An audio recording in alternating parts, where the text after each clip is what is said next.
to another major story we've been following for you tonight.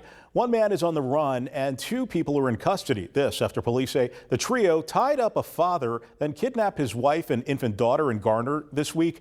Thankfully, the mom and daughter were later found safe. Siblings 23-year-old Miguel Angel Duran Duran and 25-year-old Paola Duran Duran are facing kidnapping charges. Garner PD says 37-year-old Eleodoro Estrada-Hernandez, who police are still looking for, is also charged in the kidnapping and faces gun charges. Right now, Jatrissa Wooten joining us from Wake County with the very latest. And Jatrissa, you spoke with local law enforcement and a district attorney. So what are you finding out tonight?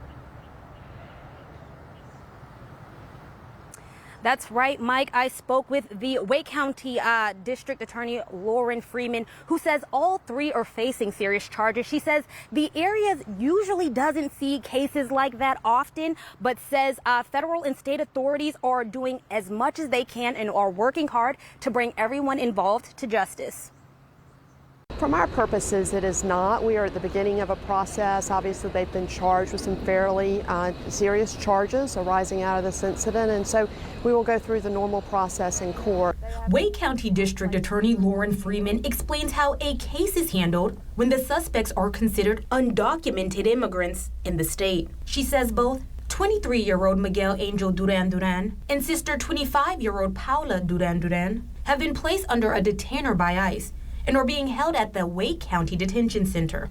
Freeman says if at some point they are released from state custody, they then will go into custody of Homeland Security. Said that the daughter and the wife were taken. Garner Police says this all happened after officers responded to Buck Branch Drive just before 11 p.m. to a reported kidnapping. Police say 3 people wearing masks forced their way into the home and demanded $1 million.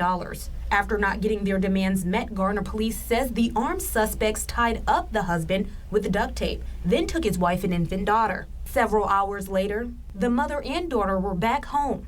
And later that day, the siblings were in handcuffs. Freeman says although the suspects are undocumented immigrants, she expects they all will be prosecuted in North Carolina.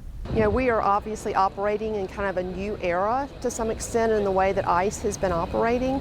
Historically, though, they leave that person in our custody for them to go through the court system, for that case to be processed and those individuals be brought to justice. And police are still looking for that third suspect. They have a $10,000 reward out for his arrest. If you or anyone you know have any information, you are encouraged to call the police department. For now, Jatrissa Wooten, Spectrum News 1. Thanks for the interview with the DA, breaking everything down. Jatrissa, thanks so much. And as we continue